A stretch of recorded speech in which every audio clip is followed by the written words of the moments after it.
Well, as we continue in season 8 of Mentoring Moments, we're down to the last episode where we're talking about the reality that sometimes bad things happen to good people.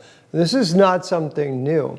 Jesus spoke about that in Luke chapter 13. He asked the disciples a question. He said that there was this tower in a place called Siloam, and the tower fell and it killed some people. And Jesus posed the question to his disciples, do you think those people were worse sinners than the others? And of course, the implied answer was, no, they're not. But time and chance happen to all of us. And so we talked about the fact that God does allow difficult things in every life. We all experience them. We talked about how that it's important to God that we have freedom of choice. So that's where sin entered the world. We also talked about the fact that there are random things that happen in our world that God allows because God doesn't want to pre-program us by always awarding good and always punishing evil. And then in this last episode, what I want to talk about today is the reality that there is evil in the world. That sometimes the things that happen in our world aren't just the consequence of someone's bad choices, but sometimes there are evil people who steal children, or who are into sex trafficking, or who do devious kinds of things, or crimes committed that are just very heinous crimes. And you could ask the question, well, why does God allow evil or evil people? Or why is it that our world is so twisted?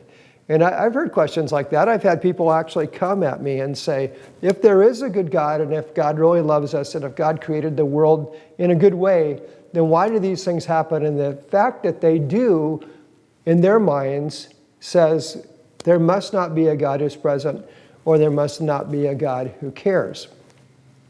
And so what I would say to that is that, yes, our life is difficult. Yes, there is evil in the world, but it was never God's plan. And God's plan always was for good, but mankind went their own way. As a result of that, then the ripple effect of choices like that around us create several things. One is people who sin. Another is a world's system that's kind of created out of greed or selfishness or lust. And then to the end extent of that, you find there's violence, and there's a perpetration of evil upon even good people. It caused the psalmist to say at one point in time, it looks like that the evil people get away with things in the world, and sometimes the evil people are actually the ones who prosper. Maybe he was thinking of the mafia or some gang, I'm not sure, or his version of it in that day. But he also then later said that when he went into the temple and he began to think and to concentrate on who God was, he began to get a perspective. And that's what we're trying to gain here. We're trying to gain that perspective. So when we think about evil, the thing I would say that I think you can offer to people in a time like this is that Jesus understands, and that Jesus will be with you in times of difficulty, because he also received the full extent of evil. You know, when I think about the cross, it's just a horrific thing. But here is the Son of God who's innocent, doesn't deserve any of this, who came from heaven to earth to show us the way, has lived a sinless life. But as he gets to the end of his life, like every kind of evil that could be perpetrated on him is. You know, so he's whipped and flogged. He's forced to carry his own cross. You know, he carries the cross to Golgotha, where his hands are nailed to the cross. Later, a spear is thrust into his side. A crown of thorns is put on his head. He's stripped naked. I mean, every kind of abuse or violence he could possibly have borne there in the human life, he did. So he's not unaware of the difficulty that we face. He's not unaware of what it's like to be abused, you know, to be mistreated, or anything that we might want to say about evil people. Jesus has experienced a form of it that's just horrific. Now, we know the rest of the story, that he was able to rise from the dead, and in the rising from the dead, he is able to give victory. But we don't experience all of that victory in this life. A lot of that victory is for eternity. We will experience it in heaven. In heaven, we have no devil, no dying, no sickness, no pain, no suffering. We have all the things that we want here on earth, we have actually there. And the reality is that going through this life and even going through death, that is our reward. We're headed in that direction, but we're not there yet.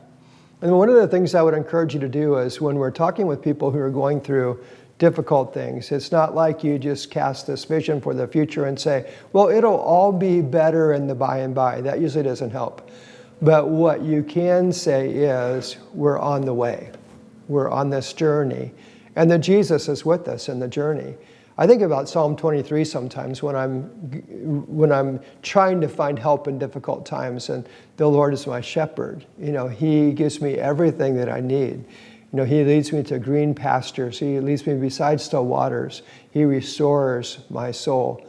And even though I walk through the valley of the shadow of death, I will fear no evil, for He is with me. His rod and His staff, they comfort me. And He prepares a place for me in the presence of mine enemies. He anoints my head with oil. Surely goodness and mercy will follow me all the days of my life, and I will dwell in the house of the Lord forever. So the psalmist is actually kind of describing a journey through life. And so you can actually help the person find themselves in the story. So the upper story is a story of God's redeeming purposes in the world. The lower story that you and I live is kind of bumpy along the way, but you know what? The lower story eventually, the story arc is completed at some point in time when we do receive the victory. But here's the kicker, you even have to go through death. But Jesus said, don't fear death. He's overcome death. He's with us in it. I do find strength when I realize that Jesus is going to help me through my poor choices. He's going to help me through the poor choices of others.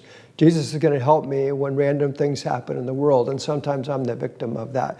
Jesus is going to help me when people treat me wrong, and sometimes they do. Jesus is going to help me when my body's weak and when I'm facing death. And as I go through death's door, He's the one that's waiting. Now, in the moment, that doesn't make every bad thought or painful thought go away, but what it does do is it gives a person perspective. So I want to encourage you today, as you deal with these kind of things, you may need to find someone to talk to. You may need to find another pastor. You may need to find a counselor. You might want to talk to me as a mentor. But find a place to process these things so that you can allow them to work their way through for you. And then that way, when you are working with someone else, you'll have something to give. In fact, Paul put it like this in 1 Corinthians. He said, with the same comfort that we've received from God, this is the comfort that we can give to others. I started this series by talking about the death of my daughter, Megan. And my wife, Belinda, and I went through some horrible times. But what we did find in that is as we turn to God, you can turn to Him or you can turn from Him. But as you turn to God, He helps you. And then as you receive and apply that help, then you're able to help others. I found that my wife, Belinda, is especially good at funerals or working with a family who's had a passing because she's had to work her way through the stages of grief. And in that, she's found that Jesus was there at every single step. And she's able to walk with others along their way. And I encourage you as you process these things, I think that'll be your story too.